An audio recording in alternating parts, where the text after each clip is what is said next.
writers, okay? Because, I really dislike the fake geek thing and the poser nerd thing. That's not what we're about. We're about inclusiveness, and we want new people in. And if new people, spout off and make mistakes, hey, don't we all?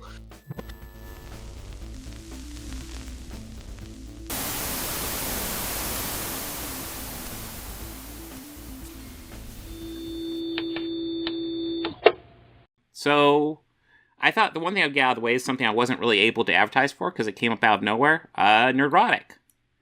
I've been waiting for him to do his thing on the writer's strike because he does cringe analysis of essentially all this stuff. And I just figured he would do the writer's strike. Then it took him a while to do the writer's strike, so I assumed he wouldn't. And then he did. And then you'll notice when he covers, like, woke Hollywood, he uses, like, this picture of Tom Hanks for some reason. Yeah, there's another one, Tom Hanks. I guess Tom Hanks represents woke Hollywood? I don't know. How do I always manage to remain so calm? I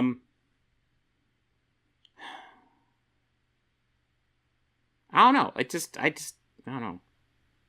I'm not offended easily. I'm kind of annoyed easily, but I don't know. I try to be, I guess I try to be just more analytical about it and think, is there 99% of the time there's not a purpose to getting mad about something. All it's likely to do is shut down the other person, so I try not to do that. I don't know if it's always helpful. Actually, I don't even know if it's always helpful in a debate, even, because, sometimes there's a performative aspect to a debate, and I guess always being calm can be helpful, but yeah, it all depends on your point of view. I think I do pretty well, though. But anyways, we're going to look at Nerdrotic and his take on the writer's strike, because Nerdrotic is anti-Disney, he's anti-corporate, so surely, and he talks about how bad Hollywood scripts are, so surely he wants Hollywood scripts to be better, which would mean he supports the writer's strike, because if you want Hollywood scripts to be better, you should support it. But let's see.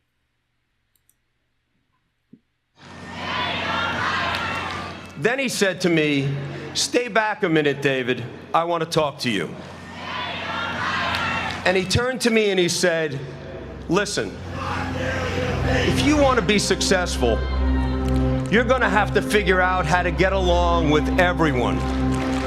And that includes difficult people. Some people..." Okay, this music better be copyright free, Gary. This isn't your plan to trap me in a copyright strike, is it?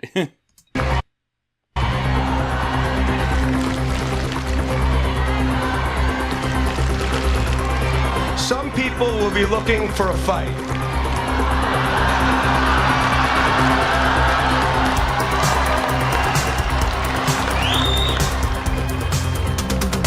Compensation is the sticking point.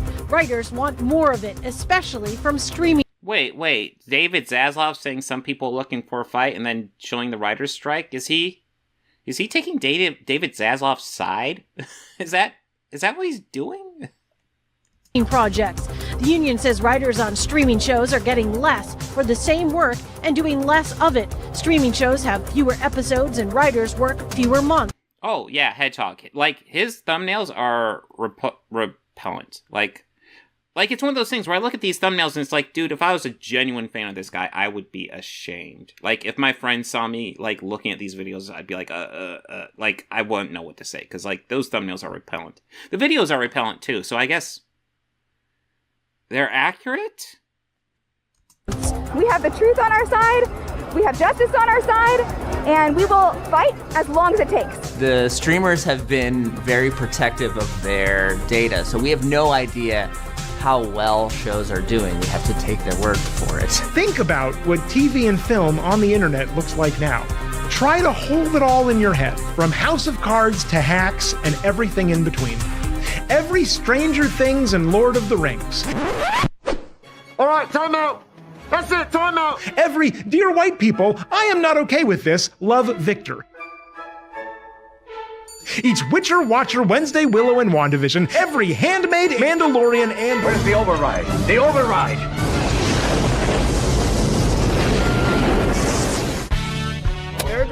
So guess he doesn't like those shows. But again, Gary, if you want those shows to be better, if you want shows in period to be better, you should support the writer's strike. .com. I think it's time that Hollywood up in here tonight. Come on and get your hands up so I can see them.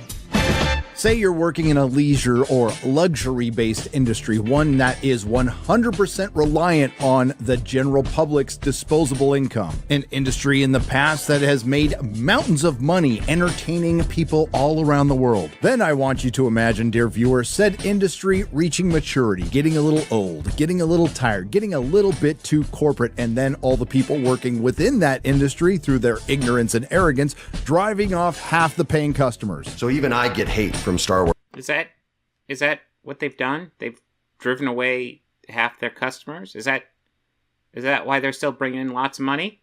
Because they drove away half their customers? Like, you say shit like this all the time. I would love a citation. Like, what data are you looking at to cite that? Just looking at the data as I've seen it, the biggest thing that drove away customers was the pandemic. I don't see anything else really affecting it. So, what are you looking at, Gary?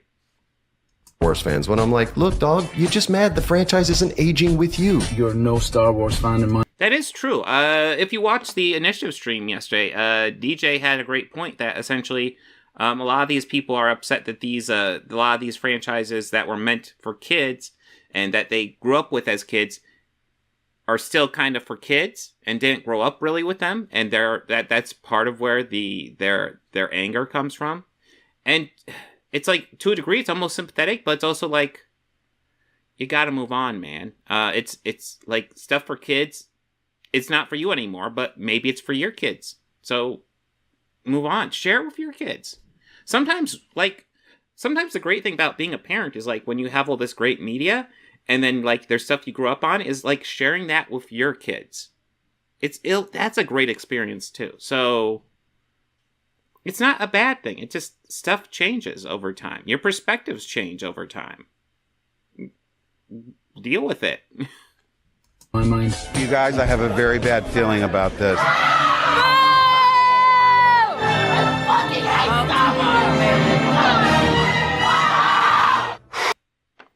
All right, so people scream. A random example of people screaming during a screening of Star Wars. By the way, don't do that. Don't scream during a screening of anything, because that's obnoxious. I don't care how bad you think it is. Listen, I wasn't even a fan of Rise of Skywalker. Rise of Skywalker isn't remotely the worst movie I've ever sat through. Not even fucking close. So, and I still didn't scream during those ones. So, if you don't think you can watch a movie and not scream during it, that's a you issue. That's not a movie issue. Boy, that escalated quickly. Ladies and gentlemen, all 754,000 of you out there in the 40... Ooh, bragging about your sub count. I've never seen you do that before, Gary. This is a new thing. I think he does this every video now. Part of me also wonders how many of these guys are bots. Because, I get hate from these guys. But, for how big they are compared to me, it's not nearly the amount of hate I would expect. Which I find interesting. I don't know. I just think it's interesting. % who haven't subscribed yet, I give you Current Year Hollywood, who is going through a major paradigm shift brought on from the last strike. So what do the workers do while their entire industry is in the midst of an apocalypse and during a time of, and no one can argue this, woke Hollywood fatigue? Of course they strike. Woke Hollywood fatigue. Again, Gary, you say woke. Every single one of your videos says woke, and you have a lot more views than me, so maybe I should start using woke more often because I criticize it, but whatever. Number one, I would like to know what your definition of woke is. I would love to know that. And there's a decent chance you're watching it, so please reply. What does woke mean, Gary? But also, what evidence do you have that people are turned off by wokeness? I mean, look at, Across the Spider-Verse that just came out. There's all types of stuff that you guys would describe as woke in that movie. And it overperformed its expectations. It was supposed to have an $80 million weekend. It had a $120 million weekend. And it's woke, according to a lot of your guys' definition. So, explain how woke is necessarily a bad or good thing. At best, my judgment is that it's a neutral thing. So, what's your definition of woke? And second, what's your evidence that it's killing Hollywood? Experts say the ripple effects of the strike will mean pain for so many businesses. Entertainment attorney and journalist Jonathan Handel. Hey, Wallace and Gromit fan. The economic impact of the strike 15 years ago was $200 million a day. We are probably seeing... Oh, that's the other thing I wanted to bring up. I have some new, if you become a member, I have some more emojis. I post them at the beginning, but you got a Miles Morales emoji, you got a Gaston emoji, kind of themed around this episode, and you also have a Nerdrotic sad emoji now. So check those out. Seeing with inflation something more like $250 million a day. What's frustrating is that we just came off of a great rebound from COVID year, and momentum was moving forward. And then something that's completely out of our control, like this, happened. It's been a long, strange journey to get. No, he just kind of explained it. Every year's been building up since COVID. So, box office isn't back to normal, but it's been building up. The writer's strike isn't going to immediately impact Hollywood. It may not even really impact it this year, but give it enough time and it will. It might be a year or two out before we actually see a movie that's really impacted by this strike. Unless they resolve it quickly. They're still within range, they could resolve it quickly. But we still have to see. But yeah, every year it's been doing better. And now the writers are on strike because there's a threat. Mainly, it seems like the threat of studios using AI to do scripts and then just hiring someone at reduced rate to doctor it. That's an issue. That's not good. Get here, particularly in the last few years. A lot of very hard work and dedication has gone into destroying a lot of the things we love. And well, let's go over these things that have been destroyed. Wow, this episode's quite an onion too. I've had to pause quite a bit. Our control, like this, happened. It's been a long, strange journey to get here, particularly in the last few years. A lot of... All right, Ghostbusters 2016 is something only you guys talk about. You had to dig up that logo because the last Ghostbusters movie was actually Afterlife, which is, it's not perfect, but it's definitely the second best Ghostbusters movie. And honestly, you can thank Ghostbusters 2016 for making that happen. So you kind of got the sequel you wanted to because of Ghostbusters 2016. So I don't know what you're complaining about. Honestly, nobody cares about that movie except guys like you, Gary. Very hard work. Okay, Star Wars and Marvel. So both these franchises are sunken, even though I guess we haven't gotten a Star Wars movie in a little bit. We do need a new Star Wars movie. Marvel is pretty much the biggest name in the box office still. You got your Avatars, you got your Top Gun 2, which is surprising, and your Marios. But, it's like you remove those from the equation, it's pretty much just Marvel movies down the board that have made money since the pandemic. And dedication has gone into destroying Star Trek and DC. Well, DC has not had a good plan ever, and I hope they do well under James Gunn. I hope he gets them back on course. But DC has been struggling, and yeah, it's not been good, and it has nothing to do with wokeness, so I don't even know what your point is. What was the one before this? Star Trek? Star Trek Discovery Season 1 was rough, and other than that, New Trek has been pretty solid. So, I understand if you saw Discovery and were just like, this is kind of lame, because it was kind of lame. And if you stop watching there, sure, you can say, I didn't like Discovery Season 1, so I haven't seen New Trek. But the fact is, if you actually saw past Discovery Season 1, Season 2 was better, Season 3 was better, Season 4 was better, Lower Decks has been great, Strange New Worlds was great, I finally saw that the couple weeks ago, that was awesome. Yeah, it's actually been pretty decent. Picard's actually probably been the most spotty, and, I won't call any of those seasons bad. They're just spotty. A lot of the things we love and destroying the relationship. And Rings of Power had a slow burn, but the last 3 episodes were fucking great.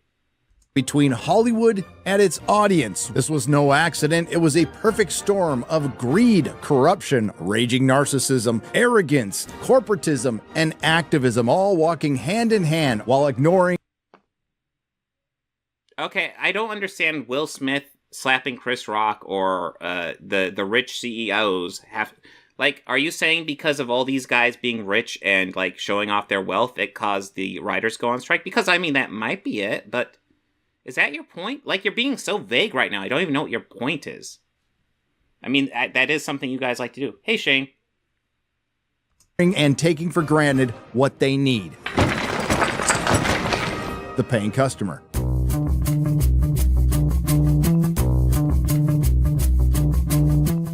An industry that was deemed essential by the state over certain types of restaurants, salons, gyms, and countless other small businesses that...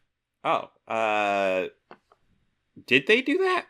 I didn't know that was done. I would disagree with that ruling. As much as I love movies and media, I would not consider it essential whatsoever. I would say, honestly, I think the pandemic provided a good opportunity, and we never got it, a good opportunity for animation to really blossom, because animation can largely be done at home.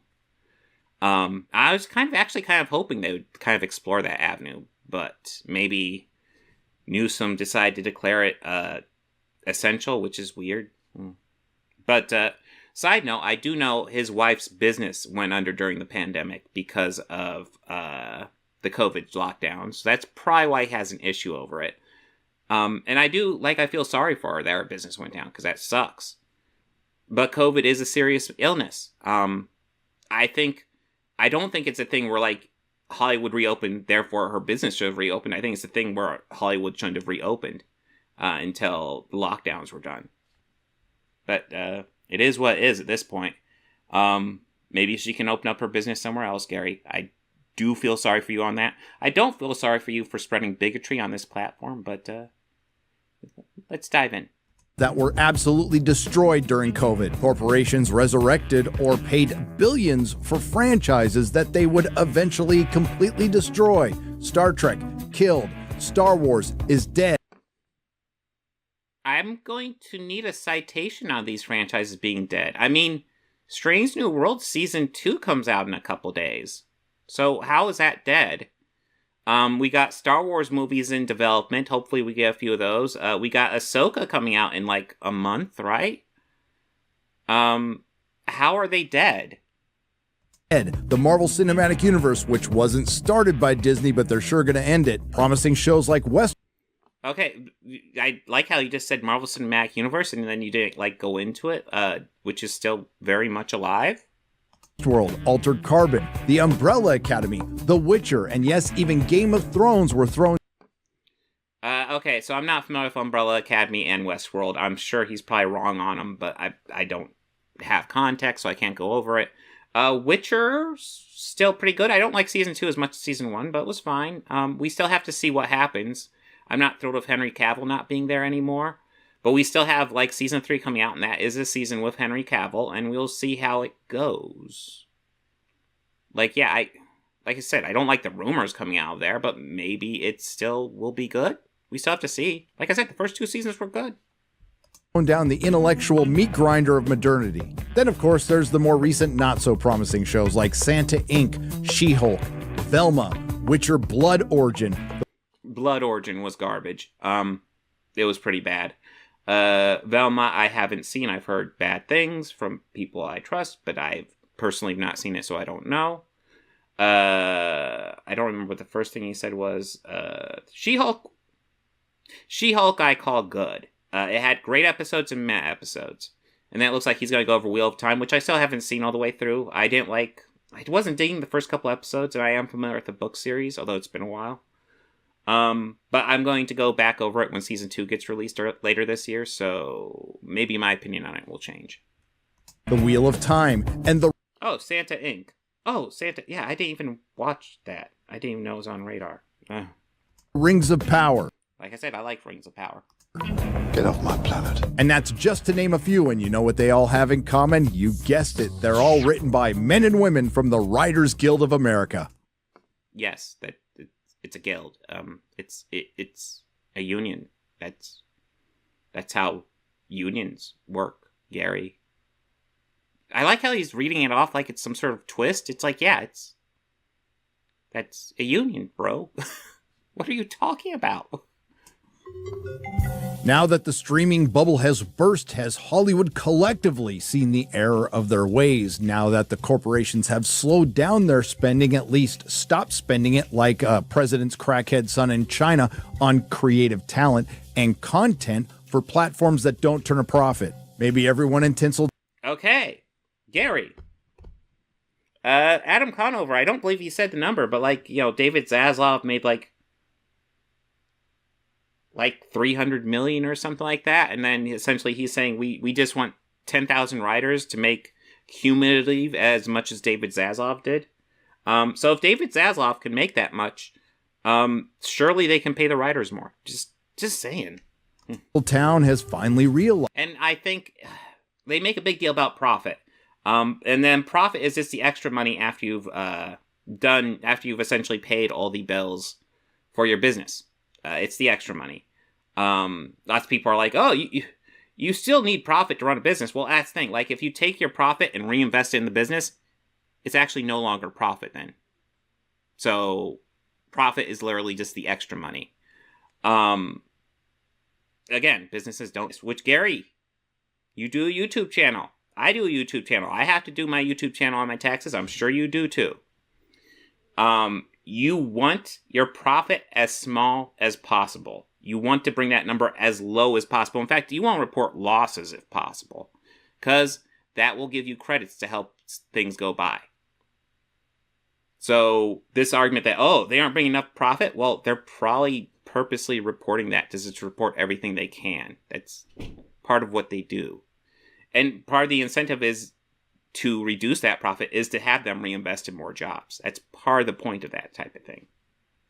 That alienating the audience is a really... Pro's World Tour have exceeded our expectations and demonstrated the viability of premium video on demand. It made more money for Universal in 3 weeks at home than the original film did in its theatrical run.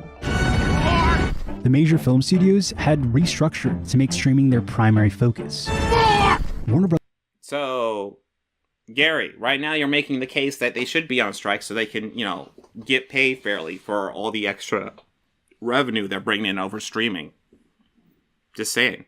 Others released their entire 2021 slate in theaters and on HBO Max at the same time. Perhaps this would even be a time of self-reflection after the massive layoffs, billions lost on streaming, and millions of subscribers lost on the streaming services. Disney Plus losing more than 4 million subscribers. Do we want to talk about the Disney Plus loss of subscribers? Because it was Cricket. I brought up before and I'll bring it up again. They lost Cricket over in India. So a whole bunch of people in India dropped their Disney Plus subscription. That's it. That's all. Subscribers in just the last few months. I'm surprised by this, but not really. Oh my God! Okay, it's happening. Everybody stay calm. What's the procedure, everyone? What's the procedure? Stay calm! Wait. Everybody calm down! Hollywood is in full panic mode, and they will eat themselves because, again, this is a strike during the apocalypse. Both sides have their gripes. What is the apocalypse? That they're still recovering from COVID? Because, they are, but, if the CEOs are making tons of money over streaming, which, fun fact, that's part of what happened during COVID. A lot of this stuff that used to be, in theaters is now, coming to streaming a lot earlier. And there's a decent chance these writers' contract, they get very little or no money from streaming. It all depends on the individual contracts, but it's possible it's something like that, and they should probably get streaming cuts as well, especially if they're going to depend so much on streaming to get stuff out there. Some are legit, some are stupid, but if you think I'm being hyperbolic about this being a possible Hollywood apocalypse, well, I'm not the only one saying that. The IP era's venture capitalist philosophy has poisoned movies, and Jacob Aller here makes a lot of great points while... Paste. What is paste? And thank you for citing it. So, okay, I guess we'll take a moment and see what paste is. Okay, I don't want to hang out here too long. Paste isn't really setting off any red flags, so I will give Gary a pass on this one, but let's see where it goes. While still missing the giant 900-pound blue-haired activist in the room, as well as complete... Okay, so he just said that the article makes some good points, but it's not a hardcore Republican like me. Oh, wait, let me fix the the view here so you guys can see this.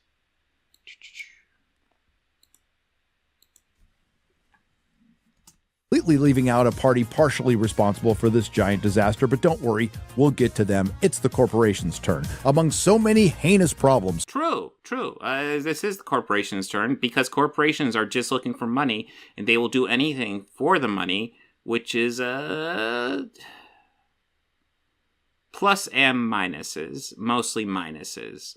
Essentially, I'm cool with capitalism, but it needs to be heavily regulated. And over the past 40 years, they've been deregulating the shit out of it to make it just fucking toxic as fuck. Trickling down on our heads from the top of the film industry is that of intellectual property because it's the IP's fault. It's not that adaptations are new, but that the ability to make a living by creating anything else has only recently been destroyed. IP obsession has killed the mid-budget movie. It's killed the movie star. Has it? Okay, you can make arguments about the movie star, and maybe. There are some big names, though. You don't have your Arnold Schwarzeneggers anymore. Chris Hemsworth does all right, though. Liam Neeson had a run not that long ago, too, so it's not like they can't happen.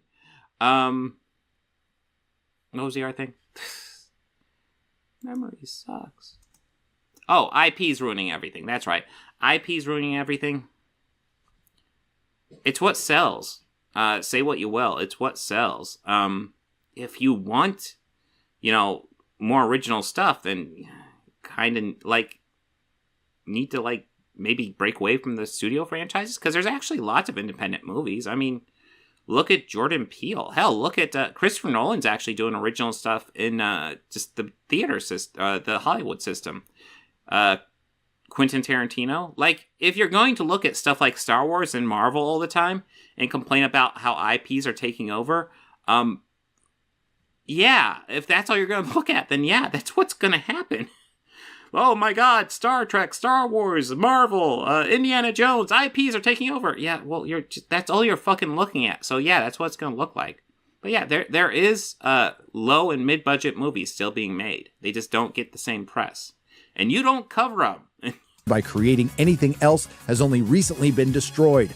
IP obsession has killed the mid-budget movie. It's killed the movie star, partially. Get out of my chair. Get out of my life. And it's coming for the rest of the industry. Oh, Harrison Ford was clearly just having fun with him. So, obviously we have to take it seriously. And he was just being, telling him to fuck off, right? This is as much a problem for audiences as for filmmakers at any level. Well, the audience has been trying to tell you guys for quite some time, and it all comes from the same space. Gary, that's assuming you are the audience. A lot of this stuff, you look at Rotten Tomatoes, give me some examples, and I'll happily look them up. I'm sure we can come up with some that have negative reviews and lots have positive reviews. So... yeah, you act like everything sucks, but it frankly doesn't. But of course, outrage clicks make you money, so that's why you do it. So there it is. Unchecked greed and the familiarity with which we accept it. You're about to hear some concerns that I have brought up and many others here on YouTube and many members of the audience. And it's very coincidental that now the WGA and the people who back them in the access media are bringing them up now. Tidy, consistent, sustainable profits, the kind of thing generated by movie studios that once offered a diverse slate of reasonably budget adult dramas, teen date rom-coms, family films, and fence-swinging art movies are a thing of the past for those in charge of the industry. Those are things you bring up, Gary. Because I've never, ever heard you bring up shit like that. What you bring up is MCU and make Marvel male again and just literally just shit on any time a woman is on screen or behind the camera. Nonstop. You're oh, this is stuff I bring. I need citations, man. I've never seen you bring that up, bro. Ever. Other forces from the entertainment world are certainly at play, specifically the rise of prestige TV, which created this boom, by the way, which a lot of you made a lot of money, as a destination for what the movies have abandoned. Well, I don't recall any writer turning down a paycheck because Hollywood was abandoning movies, but the pivot... Yes. because writers should not get paid for their work out of protest and do their work for free out of protest. What argument are you making, Gary? Do it for free out of of course they're not going to turn down a paycheck. They have bills to pay. For fuck's sake, man. What are you... What? To the IP era feels simple because it feels familiar. It's because tidy, consistent, sustainable profits aren't enough. There must be growth. There must be domination. There must be shared universes. This, my friends, is Hollywood coming to terms. Okay, so you want to talk about how the Marvel Universe is dead. So if the Marvel Universe was as dead as you like to say, nobody would be going for shared universes. They just wouldn't. Because, you know, if the Marvel Universe is a dud, then why would people want to do more duds? They wouldn't. So you're clearly just making shit up at this point. Terms with the fact that they are simply a subsidiary of Silicon Valley. This attitude goes beyond being risk-averse, and I want you to remember that term, risk-averse. Risk aversion isn't new. Single-minded speculation, trying to alchemize IP into gold is. The new robber barons of Hollywood are on a suicide run. It's a damn shame it was only bigots telling you this back in 2018. Oh, were you saying this? Because all I saw you saying was bigoted shit. Well, actually, in 2018, you weren't even saying this shit, Gary. In 2018, you were saying you liked this stuff. Okay. We are fact checking this right now. Let's look up some of his videos from 2018. Cause yeah, I smell bullshit. So here we go. We got his videos out. Let's go all the way back to 2018. Might take a moment, but let's see what we got. So that'd be 4 years ago. I want to thank you, Gary, for for leaving your stuff up so we can see what you said 4 years ago. No, 5 years ago. 5 years ago. Oh my God, 3 years ago you were going nuts, man. My God. Let's see. 5 years ago. Come on. We're almost there. We can do this. Okay, here we go. 5 years ago. Let's see what would be good to look at. And you'll notice this is all just like review.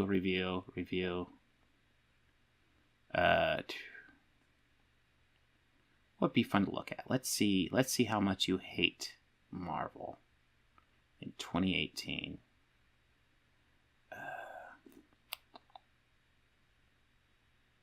Okay, let's look at his talk on Defenders. Nerdrotic.com. Welcome back to the Nerdrotic podcast. My name is Gary Beekler. I come to you live from San Francisco, California, and I am the Lord Commander of Nerdrotic.com. I am with my good friend Dennis Pathalkis, and let me tell you about my good friend Dennis Pathalkis. Dennis is the kind of guy who will take a half an hour to get the closest parking space to a gym. What is up, Dennis? I will not take half an hour to get a parking space to the gym, you lying old bastard. What's up, man? I'm doing all right. How about you? I'm good. I didn't deliver that joke very well. I've been working on it too. Obviously, it seems like you. No, I don't look a day over 50. But that's it's not the year. Being an epilogue for everybody's series. I just want to go ahead and take a moment to point out that Gary has like kind of a joy when you look at his early videos. Like he's kind of like. Just like happy talking about stuff. How do you think? I want to know your opinion. How do you think that first episode was? The first episode of the series here, Defenders? Yes. I loved it, but then again, I saw it in Hall H. You got to remember, I saw this during Comic-Con, and I was not expecting to see it, and it blew me away. It was actually really a lot of fun. So it might have been a little bit different for you seeing it, as released on Netflix. But seeing it up on the big screen, with a whole bunch of people, it was a lot of fun, honestly. Yeah, it was cool. I mean, I'm going to come out and say I think this should have been 13 episodes, and I think the solos, except for Daredevil, should have been 8. And I'll come out. Guys, I want you to keep in mind, this is him calling out Marvel for sucking. This is it. And say that I love Daredevil. Season 1 and 2 might be my favorite MCU thing, period. Okay, and I've said that all along. That actually, that was our first year of our podcast, I believe. That was our first. He's getting to it. He's about ready to say, Marvel sucks because of because of intersectional feminism or some shit. He's about ready to say it, guys. Don't worry. Favorite thing was, I think it was, well, maybe it was our second year's favorite thing. It was Ash, and it was Daredevil. Yep. And I still stand by that. I love Jessica Jones, but I think it ran too long. I love Luke Cage. It had some missteps and wrong villain. Yeah, they really love to kill their villains early, and especially the good ones. I loved all the Cottonmouth stuff. That stuff was Oscar caliber great. Iron Fist, for what it was, Dennis and I both are on the record of liking it. I think it got there was a little bit of piling on going on. And I think I'm just going to come out and say it, not to be too controversial. I think it's a lot of, I don't want to say fake geeks or posers. I'm going to say a lot of new nerds, okay? Because, I really dislike the fake geek thing and the poser nerd thing. Oh my God, he's calling him. I didn't intend this. He's calling himself out right now. That's not what we're about. We're about inclusiveness, and we want new people in. And if new people, spout off and make mistakes, hey, don't we all? But I think that was, oh my God, I am clipping the shit out of this. was a lot of it. I think a lot of it was like, they just didn't really know Iron Fist. Now, did it have problems? Absolutely. Had tons of problems.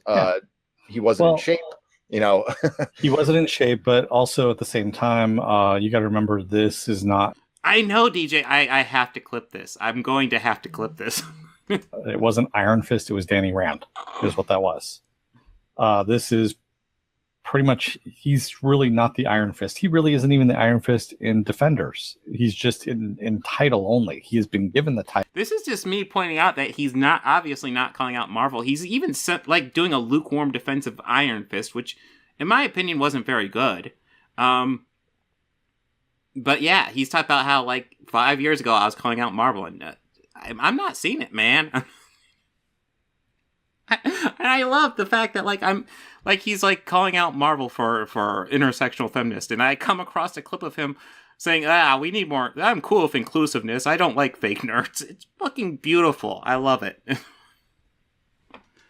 Let's see. Okay, we'll get back to the Hollywood strike, because I have spent a long time on this video already, but this is an onion, and it's kind of great. Shift is tech bro economics, Wall Street filleting, vulture capitalism, here to feast on the industry, not further it. Again, these weren't issues you heard from the Access media very much or at all, but you did hear them here on YouTube. They all wanted to find the next Zuckerberg, but replace Zuckerberg with MCU, and you can understand what happened to the movies. Sure, an executive could gamble a few million. Huh? Replace Zuckerberg with the MCU? So Zuckerberg likes to make money and the MCU likes to make money, therefore they're the same? Okay. Dollars on an idea from and they have it in quotes, writer, and that's one of the problems with Hollywood. There's too many, in quotes, writers. They could also flip the big old binder of properties to a random page, do a rail of coke. Okay, wait a minute. I long for the days Hollywood was doing a rail of coke instead of sniffing their own farts. And spend Gary, they've always sniffed their own farts. Move on, buddy. $100 million to reboot whatever's underneath. A new Ghostbusters? Another go at the dark universe? Let's do it! Monopolies, even monopolies built on unsustainable properties on the slums of a Baltic and Mediterranean avenues have the potential of being more profitable. They can define decades of strategy. Investors like that. It feels stable, yet exciting, predictable, yet potentially. Is he making an argument for monopolies right now? Because in no universe are monopolies a good thing for the consumer. For the individual business, a monopoly is a great thing, but for the consumer, monopolies are never good, which is why they're illegal and why it sucks the government is letting them happen so often. Limitless. Except it wasn't. I knew that. You knew that, Jacob Aller knows that, and a lot of the writers who took paychecks knew that. The corpos don't give a crap. None of them watch the intellectual properties they actually paid billions for. Okay. I mean, they might. I don't know, and I kind of don't care. I mean, what's the point? What's even the point in that statement? What?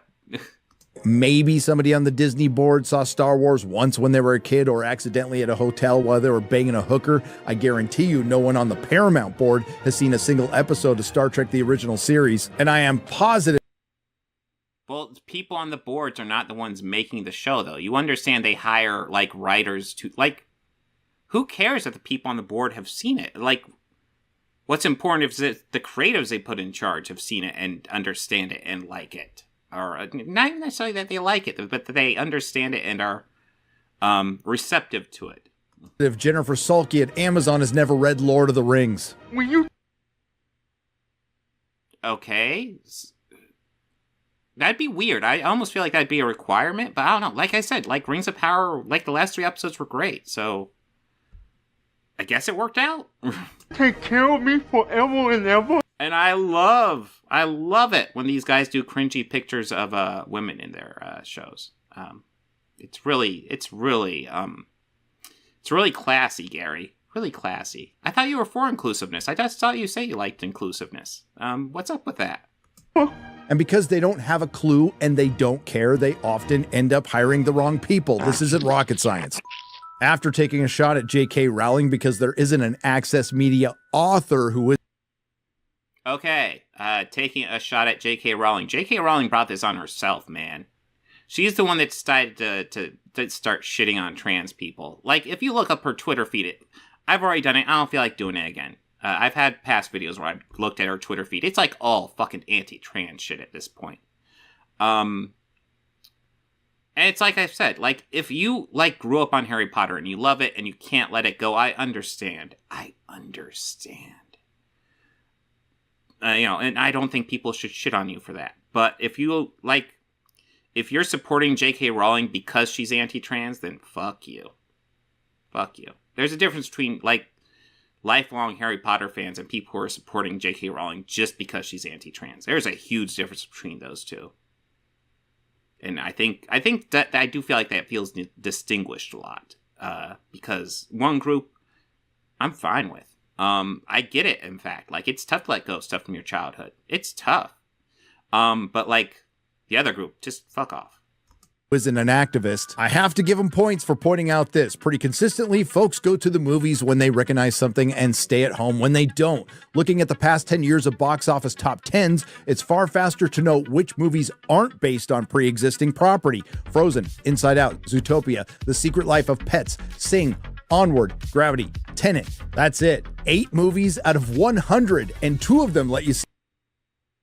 Those are the Hollywood movies. Did you look up indie movies, Gary? You know, there's a fuck ton of indie movies released every year. It's not just Hollywood movies. Hollywood movies are going to focus on the stuff that are guaranteed to make them money because it's a fucking business. Like, if you want to shit on businesses for businessing, then go right ahead. I'm as anti-capitalist as you can get. But, like, yeah, they're going to make money.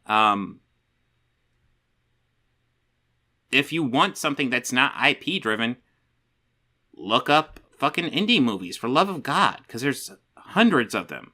Probably even more, maybe even thousands. There's at least hundreds every year. Just look them up, man. See a person. Wall Street loved the idea of streaming because Hollywood promised them something they really couldn't before. A very sustainable and predictable flow of profits, all based on intellectual properties with built-in audiences, and all Hollywood had to do was make them and watch the money roll in, except... Yes, and if you... There was a major problem with that. Earlier in the article, Jacob says, we, the country's moviegoing public, have already been trained to understand this. Not necessarily. For one, don't confuse train with actually working and making the world go around and being too busy to notice. Too busy to notice? Mel? Gary, you might be shocked to hear this. This complaint that there's, like, franchise-driven Hollywood is been around for a while. And I even in my lifetime, it's gotten worse, but sure. Like, it doesn't mean, like, the individual property, like, the individual shows and movies, plenty of them are good. Yeah, and they're going for franchises because they're easy money. They are. I've not seen you actually go after that, though. Like, this is the closest I've seen you do. And, like, I swear to God, it's always just, like, a veil to be, like, bigoted. But let's see. Each of us had our own waking up point, and more people are waking up to this garbage every day. And that's the success model. Increasingly, it's the only model because now we crave it, beaten into submission by the sheer onslaught of, remember that, requels, legacy sequels, and reboots released since Indiana Jones and the Kingdom of the Crystal Skull, Star Trek, and Star Wars The Force Awakens helped establish the monoculture model of filmmaking. Audiences didn't do this to pop culture, something I've been saying for years. Okay, so we're going really far into this, franchise films suck. And like I said, the individual stuff might be fine, but yeah, franchises are a bit much. Like I said, there's independent movies, all of that. What does it have to do with the writer's strike? Like, Gary, are you about ready to say I support the writer's strike because the writers are looking for more individual, properties? Because if so, then I'm going to be on board with you, man. Okay, cool, let's go. But let's see what you say. Because, yeah, this is about the writer's strike, and we're on IP franchise-driven filmmaking?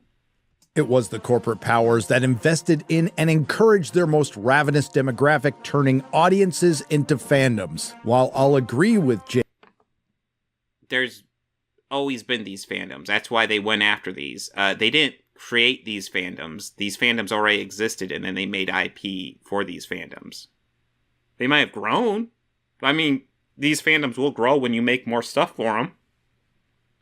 But they didn't create them. Like, do you honestly think, Star Trek fandom started with fucking Discovery? Do you think Star Wars fandom started with Force Awakens? What? Jacob, that the marketing departments of these corporations have exploited, divided, and vilified fandoms, but they existed mostly harmoniously long before this current crop of corporate snakes came around. It would be something if those behind these exhausted series were given artistic freedom to subvert expectations. Well, Rian Johnson was with The Last Jedi and he killed Star Wars. Or wow. Last Jedi. Never seen you guys bring that up before, Gary. How original of you. No one's ever criticized The Last Jedi before. A movie that came out almost 6 years ago now. Fucking original, man. Well done. You've done a little slight at Ghostbusters 2016, and you've gone after, you did a little bit on Last Jedi. Will he get the trifecta? Will he go after Captain Marvel? Let's find out. Or play with these properties, and if somebody of talent did this, I'm sure they could pull it off, but POTs, people of talent, are in short supply right now in Hollywood. But another facet in how this trend Citation? How do you even measure talent, Gary? What are you looking for? Because you're gonna just shit on anything. They could bring in the most talented people in the world to make everything, and you'll just shit on it because that's how you get your clicks. So, what are you looking for, man? manifests is in its pandering, simplistic, safe filmmaking aimed at siphoning the memories and wallets of arrested Crawling Chaos is saying every time Gary says Last Jedi, an angel gets its wings. That actually used to be true. But ever since every single angel got its wings, it doesn't do anything anymore. He said it way too much, so yeah. Adults. Well, you had me until arrested adults. Even after he tried to defend the audience, it ends up being the fans' fault because the access media is going to access media. You know who didn't get... Okay, well, the fans' fault. Okay, what was the quote? It would be something if those behind the exhausted series were given artistic freedoms to subvert expectations or to play with those properties. But another facet in how this trend manifests is in its pandering, simplistic, safe filmmaking aimed at siphoning the memories and wallets of arrested adults. And yeah, that's obviously why you brought up The Last Jedi. Yeah, just to go into this, you want to argue that's an issue, yes. Disney, I feel, does play it too safe with a lot of this stuff because Last Jedi was kind of a roll of the dice. And frankly, Last Jedi actually did really well, but lots of angry people on the internet went nuts over it. And I think what we're seeing more and more is that they're realizing that those people need to be ignored and they need to just be artistic again. So actually, as far as this article, like I said, I looked up the source of this article. The source looks fine, and what he's reading is fine. He's just manipulating it because, you know, he doesn't want to make his side look bad, even though apparently 5 years ago he would call himself a fake nerd now. Even after he tried to defend the audience, it ends up being the fans' fault because the access media is going to access media. It's not the fans' fault. It's the toxic fans' fault. So, yeah. You know who didn't get mentioned? The writers who wrote this crap will tell their story through the access media. Yeah, are you going to get to that? Because we're halfway through this and you barely touched on the actual fucking writers in the writer's strike video, bro. Bring you the mental gymnastics of CBR.com. The WGA strike is a fight against everything fandoms claim to hate. Some vocal fandoms aren't supporting the writer's strike, which is baffling because the writers are fighting against everything fans claim. So CBR is kind of a cringe, like, they're spotty. Sometimes they're fine and sometimes they're cringe. It seems like here they're being kind of based. They're pointing out that these anti-fans should support the writer's strike if they actually, like, subscribe to the shit they yell about. If they actually subscribe to that stuff, they should support this strike, which is true. Claim to hate. I am as curious as you as to how they came to that conclusion. In the public relations battlefield. Okay, Gary, you want writing to be better. Well, the way you make writing better is to make sure you have good writers and you pay them well, and you make sure, like, a lot of their needs are met so they aren't, like, overworked. Like, if a person has to do, like, 50 scripts a month to pay the bills, those scripts aren't going to be great. But if a person can do, like, 1 or 2 scripts a month, those might actually be decent. So what you do is you make sure you pay them a good wage. That way they can put good quality work into the scripts. And then you end up with better fucking scripts. Now, a script doesn't guarantee a good piece of media, but it's a fucking good step in the right direction. The Writers Guild of America should have an easy edge over the Association of Motion Picture and Television Producers. Sure, because you're only hearing one side of the story, theirs. The 2023 WGA strike is about wages for writers, but it's also about fixing everything contentious fandoms claim to hate.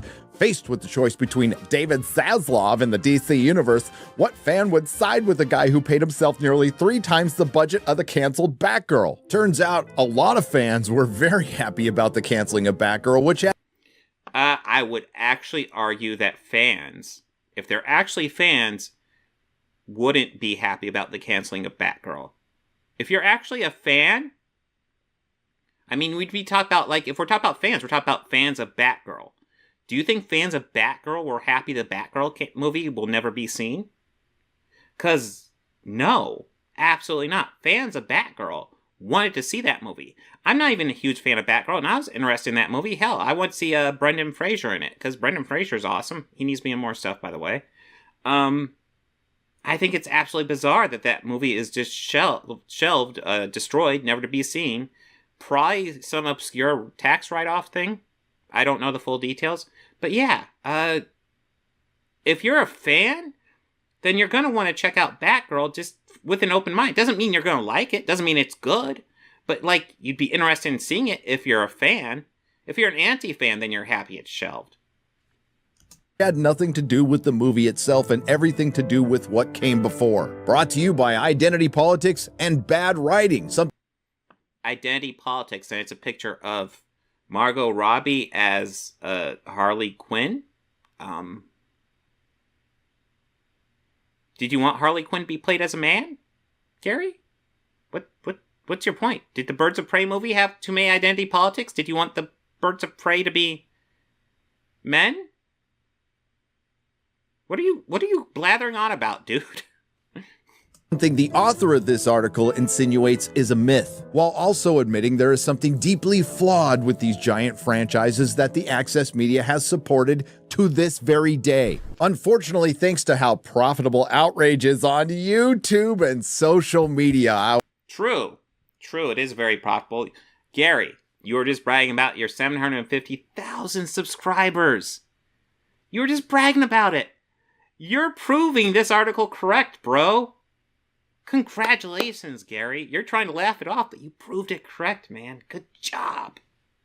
I was waiting for that. Man, we got it in the second paragraph. Some are doing just that because everything from Star Wars to genre TV staples like The Flash and the CW prompt familiar cries from these disaffected viewers as quote unquote bad writing. Spoilers, it's all gonna be the paying customer. Jahil? Absolutely, I did want to see it. I don't know why you'd say, like, listen, I'm not saying you have to watch it. But, like, if it came out, I would check it out. I'm usually pretty open to most comic book movies, and I watch most of them. Some I like, some I don't. But yeah, like, what, did you see it? Did you dislike it? And even if you disliked it, why should other people not get to draw their own opinion? It seems like a weird take. We don't know if it was any good. We simply don't. Customers' fault for just being too dumb or misinterpreting what the writers. I still need to see Superman and Lois season 2. I haven't seen season 2. I really like season 1. I know The Flash and Arrow. I watched a lot of seasons of that, and then I lost. They started feeling redundant. It wasn't about wokeness or anything like that, because I didn't have any issue with any aspect of that, because those shows were fairly woke. But yeah, no, the shows just started feeling a bit redundant, and I lost track of them. I did see I think there's probably more crossovers since then, but I saw the Crisis crossover. That was pretty good. Actually want to do. They need more time. We need more writers. It's not bad writing. It's the corporations. I'm saying it's both. And if, say, I was the author of this article, the last thing I would invoke after putting bad writing in quotes is the CW. So you were saved by Batwoman. It's dope. Yeah, I mean, it was fine. Fine. It's Batwoman. Yeah. Okay, he posted the quote up there, so let's see the exact quote he is going after here. Okay. Unfortunately, thanks to how profitable outrage is on YouTube and social media, true, some are doing just that, because everything from Star Wars to genre TV staples like The Flash on the CW prompt familiar cries of dissatisfied viewers as bad writing. Yes. Yes, Gary. So what's your argument? CW. So you were saved by Batwoman. It's dope. Yeah, I mean... His argument is it is bad writing. I'm sure some of it is. I mean, like I said, I saw lots of Arrow and Flash. I think I saw season 1 of Black Lightning, and I saw a couple of seasons of Legends of Tomorrow, and not all of them were great. I remember being particularly disappointed with Legends of Tomorrow, but, like, there were some gems. There are plenty of good ones. I know, like, especially the early seasons of Flash and Arrow, I thought were largely really good. You know, and even in the really good seasons, they aren't all great. I'm sure you can find cringe stuff throughout. Of course, he's going to dig up a scene where it's cringe, but also, like, it looks like all of the prominent characters are black women. So, of course, this is, Gary. It was fine. Fine. I also want to point out, I don't even know if this is necessarily a bad scene, because we're clipping it out of context. So, yeah.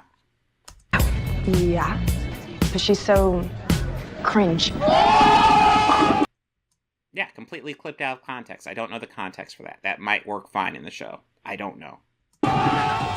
Thus, with the writers asking for fair pay, which everybody should get, better job security, well, being better at your job will give you security and other fundamental work. Not necessarily.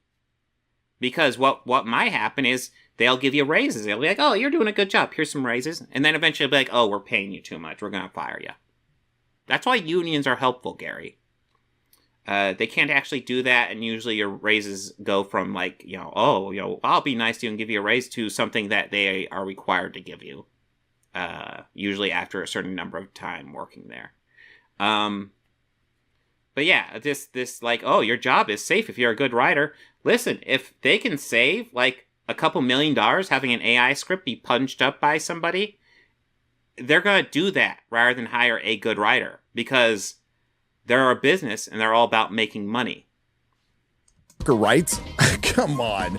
You make it sound like you're going down to the salt. Yeah, well, Pista, he is sounding naive, but he's doing it on purpose. Absolutely. He's, If they were just good writers, they wouldn't have to worry about job security. Yeah, no, that's not how businesses work, bro. Minds. The bad writing chorus is on the side of the studios. You hear that, fellow paying customer and audience member? If you call out bad writing on things like the CW, a network that never turned a profit, you're on their side. Well, CW was the sixth fifth? Like, there's 4 major networks. There were 3. Fox was able to cut in, and then CW was like the extra one. God, I'm going back to my history. Like, it was UPN and WB Network, and they eventually merged to become CW. And yeah, there's not like as popular as the other ones, obviously, but like they're still around, so they're doing something right. Ready for some whiplash here. Though these folks frequently blame. And what does the success of the CW have to do with whether or not the product's good? I'm confused. What are you connecting? And then he's trying to say, oh, if these people say like, we must support the big studios if we're against the strike. And it's like, yeah, Gary, yes. Almost like definitionally. If you are against the strike, you're supporting the studios, period. Studios, individual producers / executives like Star Wars Kathleen Kennedy, a person that CBR strongly supports. Putting aside whether the writing is... Hey, Kathleen Kennedy has a fucking hell of a career behind her. Just saying. Bad, and it's certainly bad in this article, or rather, some folks just don't like it. Well, that number of some folks keeps growing every day because the writing is objectively bad. Objectively bad. Objectively bad. Gary, no, that doesn't exist. Sorry. Objectively bad. Jesus Christ. Let me take a moment, because I can see if I can dig up the clip where he talks about how writing is not objective. So to say something is objectively bad, is disingenuous. That gets it through. That does the job nicely. We fell in love. We fell in love. We did fall in love. Could I perhaps hold the baby? Okay. He's playing this clip, and again, we're missing context, because what happens, and I want to even stress, I wasn't a fan of this episode of Mandalorian. This episode of Mandalorian seemed to set up something and didn't really follow through on the themes. That being said, the Jack Black Lizzo stuff, the whole point was that this was a rich, well-off planet, and then you get, like, Din Djarin and Bo-Katan land on this planet, and, like, they do not fit. These are people who are rich, and they are disconnected. They're living this wealthy life, and that's why you're getting this performance from them. And he's presenting it as if it's, like, bad, when, like, there are actual problems with the writings of this episode, but it's much more nuanced than that. What we're seeing on screen right now is actually fine. This is actually setting up stuff properly, because these people, like, oh, aren't these people acting weird? The point was that they're fucking acting weird, Gary. Pay fucking attention. Please? He doesn't take kindly to strangers. I may have gone too far in a few places. Then Jacob says fandoms should support the WGA strike. Why? Well, his list of reasons is basically repeating the WGA's demands. There's AI, which is essentially a battle between the writers and producers to see who controls it. There's fair pay and job. To see who... Wow, that simplifies it so much. Okay, so writers don't want AI usage. Producers want AI usage because, I don't know if you've noticed, AI can turn in okay scripts. They're not good, but they're okay. And then you can have somebody punch it up, and then, boom. All of a sudden, you don't need a full-time writer. You just need AI scripts and somebody to punch it up. And that's why writers are against it. It's not like writers want to turn in AI scripts. Because I'm going to tell you, if you're a writer and you're going to turn in an AI script, you're a lazy fuck. Yeah. Job security, but as Robert Meyer Burnett says, you get what you negotiate, because it's not show friends, it's show business. One of their demands is transparency with the streaming numbers so they can get their residuals, and I'm completely on the WGA side for this one. Yeah, I was about ready to say, yeah, I agree. I don't see anything wrong with that. I think we should see more transparency with that. So, Gary, you and I, we agree. Boom. For selfish reasons, show us the numbers, Hollywood. The problem. for selfish reasons. Yeah. How dare you want a fair wage for your work, you selfish person? What, Gary? What? Problem is they won't because they're low and the WGA might... They're low? Gary, you just brought up that there isn't transparency. So what is your source for knowing this? They're low. How do you know that, bro? Like, if you know that, then this wouldn't even be a fucking demand on their list. Like, you're acting like there's transparency already when there isn't, and you just admit it, and now you're acting like, oh, well, but there is. Fuck you, buddy. You don't know shit. Want to file this under don't ask questions you don't want to know the answers to. To be fair, for the few successes there are... Oh, is this Final Fantasy? I didn't recognize it. It must be one of the games I haven't played, but yeah. Or these producers want to hide those numbers to not pay writers. Then there's the controversy of the mini room, which is basically a very long audition process for the writers that does end up screwing them over. The mini room? Okay, let's see what he's talking about. I know one of the demands they want essentially a writer's team on a lot of projects. Because they don't want the writers to be so overstressed. So, like, actually having a team work on stuff is helpful. But I would also say if you want to solve that problem, just don't go. Go out and make your own stuff. There's never been a better time. That does happen, Gary. You don't talk about it because you're always talking about fucking how everything's fucking dead.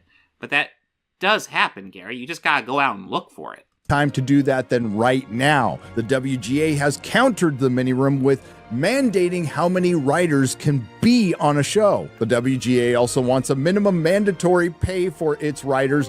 I have no idea why he's doing Final Fantasy clips. It's actually a game, like, this is one of the Final Fantasy games I haven't played. Let me think. I've played 7, I've played 8, I haven't played 9.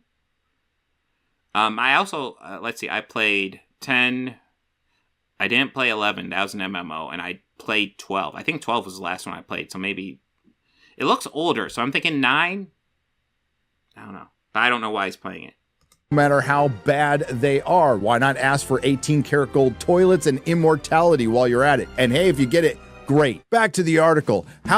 Yeah, so there was a long bit there playing Final Fantasy clips for reasons...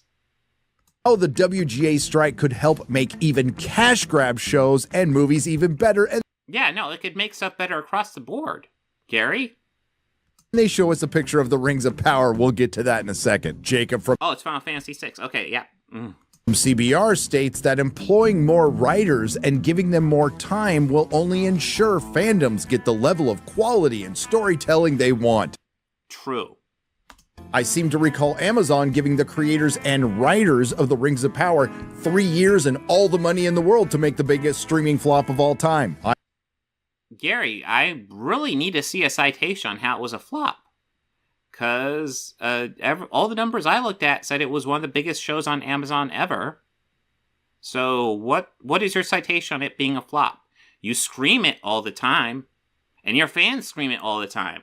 But the numbers don't correspond with that. So what are you citing when you say this? I also seem to recall Jessica Gao and the writing room of She-Hulk having 3 years to create one of the worst shows of 2022. And again, She-Hulk was good. You probably don't like it because there's a lot of women in it, and I know you're just like, oh god, women, ew.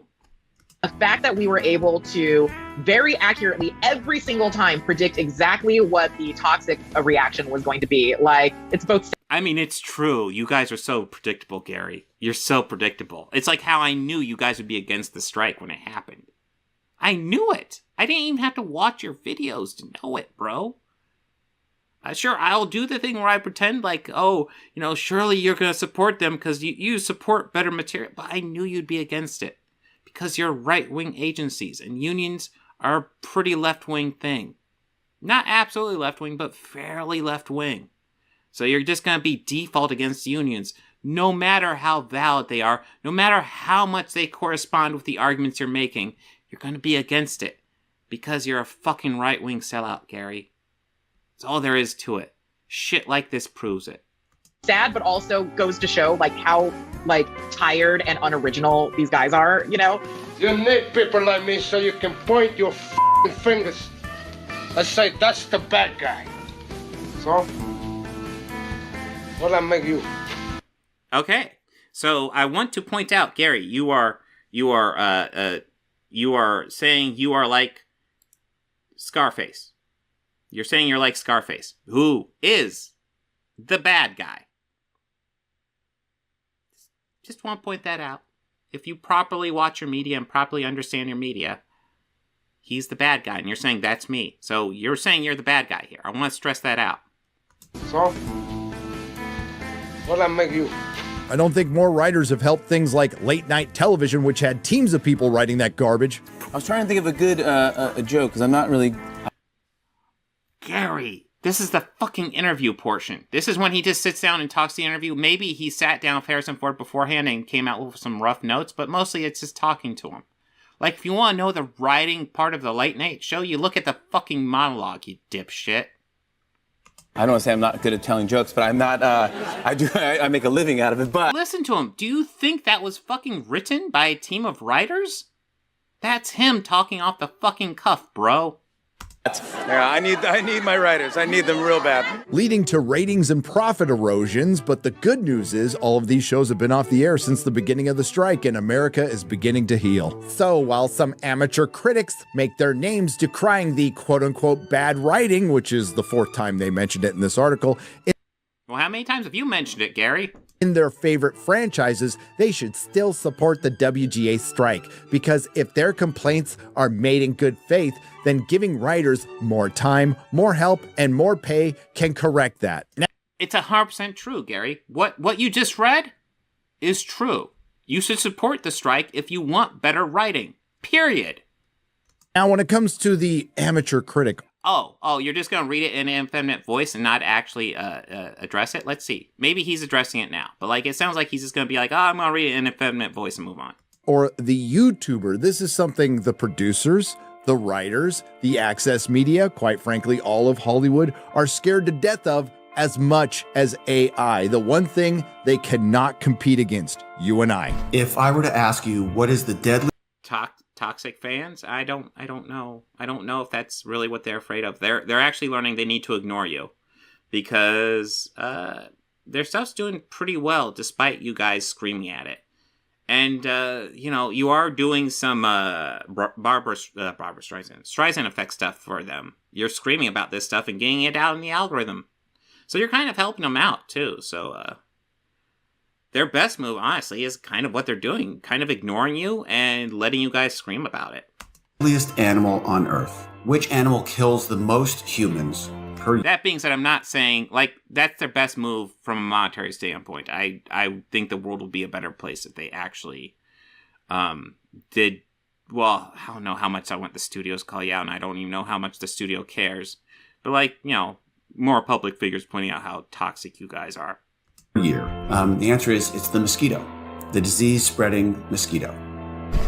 AI is the ultimate expression of a Silicon Valley ethic called optimization. It means maximum efficiency at minimum cost. Well, obviously the work won't be as good. The shows will all feel the same. Public will, of course, notice. Moviegoers and TV watchers will get bored, the poor product, and they'll stop watching. Instead, they'll amuse their boredoms with TikTok and YouTube, two other mosquitoes that we allowed to engorge on us. We're going to do what we always do. We're going to swat away the mosquitoes, and the business will win. Well, gentlemen, when the shit hits the fan, I mean, overall, like, I don't know about, I don't think you're going to get rid of YouTube or TikTok or anything like that. But, like, the idea of, like, if we just let AI take over, everything's going to get redundant and people will stop watching. I think that is a real threat. I think AI is more likely to do that than you are, Gary. You seem to think a lot of yourself, but so far your actual impact on the industry seems pretty negligible. some guys run and some guys stay. Variety laments, we used to treat movie stars like gods. Hollywood grapples with the loss of young star power. And the biggest factor in this, Variety doesn't even mention. Social media knows. Is that... Quentin Tarantino brought up the loss of the movie star.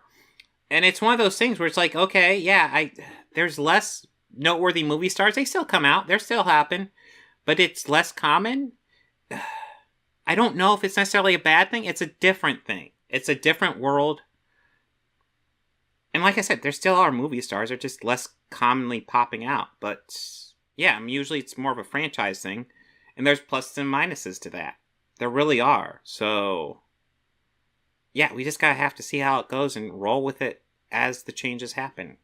Social media did not kill the movie star. The movie star killed itself by...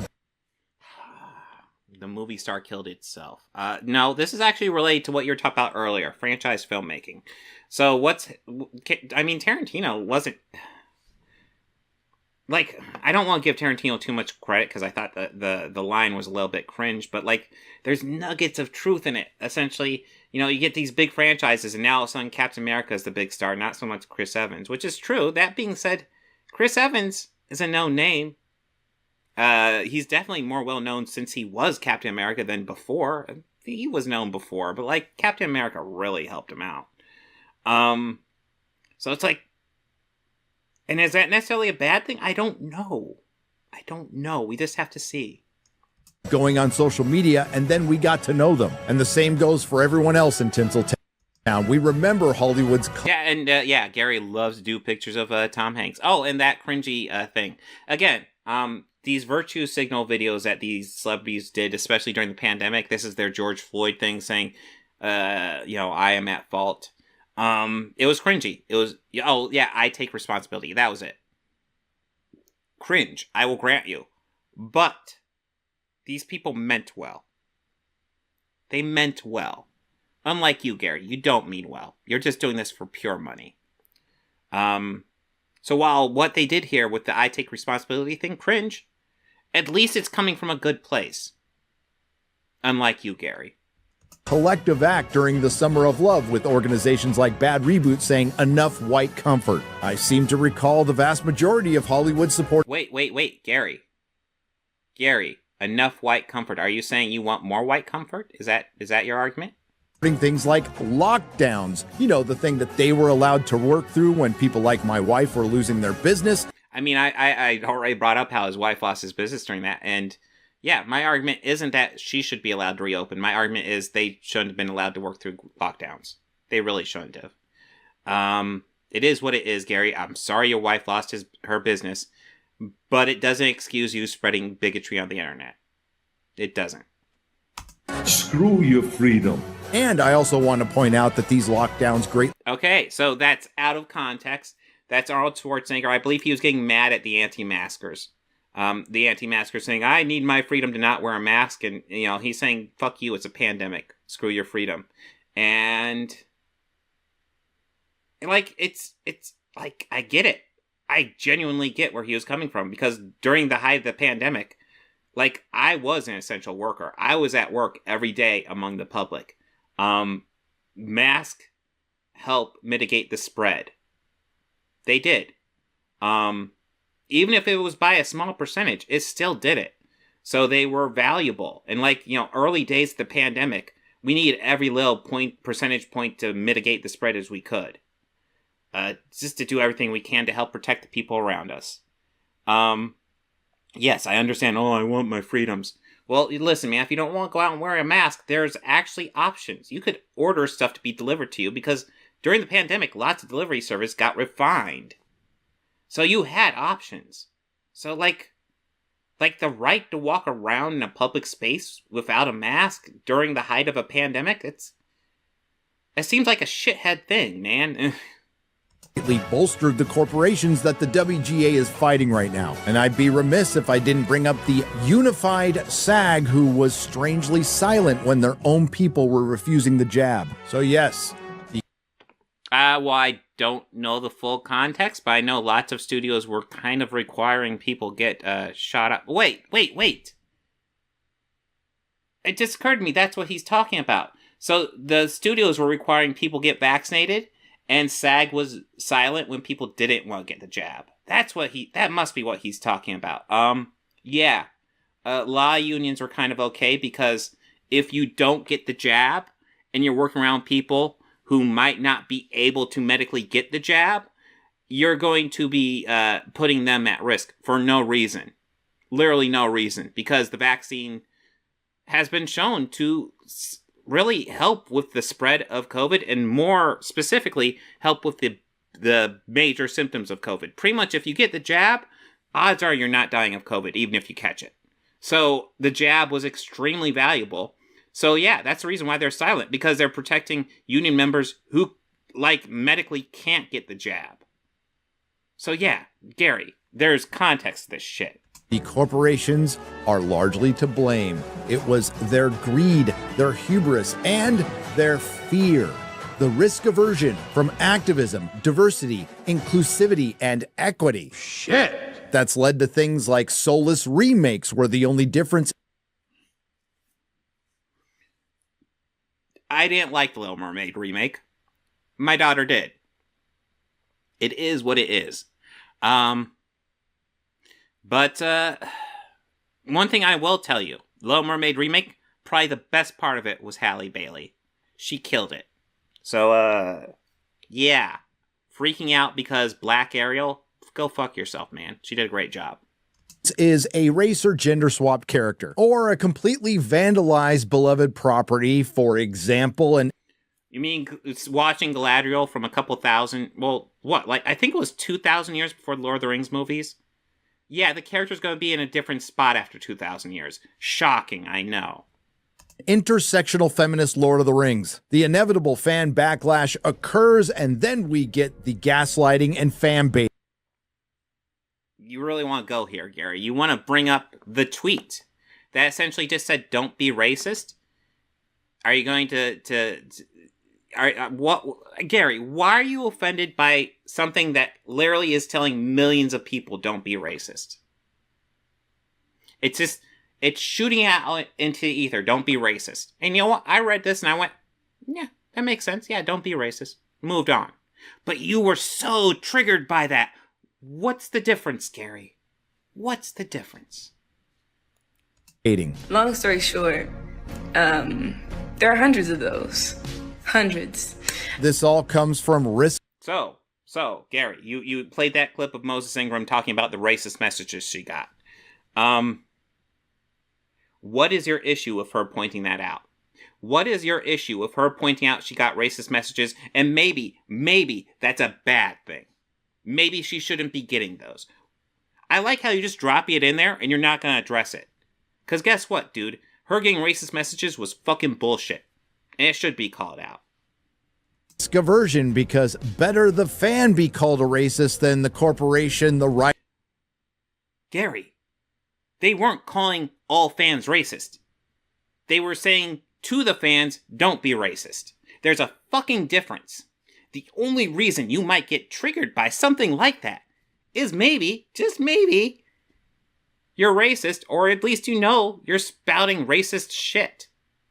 So Gary, if you're offended by that innocuous fucking tweet, maybe, just maybe, look at yourself.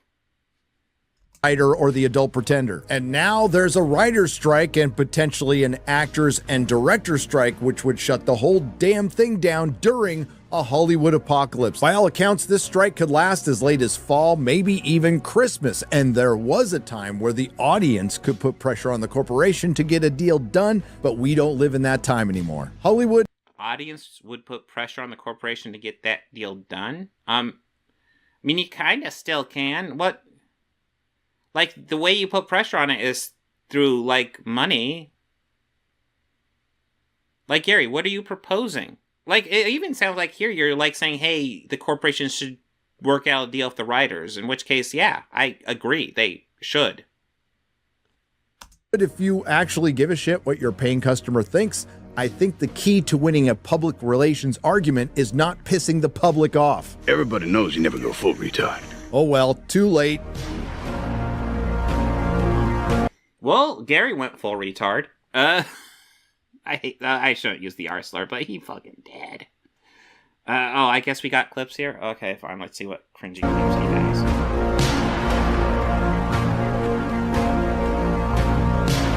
Now this has been standing here. So he's just gonna make this like a fucking epic video he just did? Dude. That was cringe. That was really cringe. Just saying. Ooh, maybe I should fade it out all the way. I don't know. So anyways, that was bad. Gary spent very little time actually even talking about the writer's strike in that. That was really, really bad. I guess that's exactly what I expected from Gary. He's just selling stuff to his audience. A lot of his audience was probably offended by the Star Wars tweet as well. So that tells you something about the audience he is courting as well.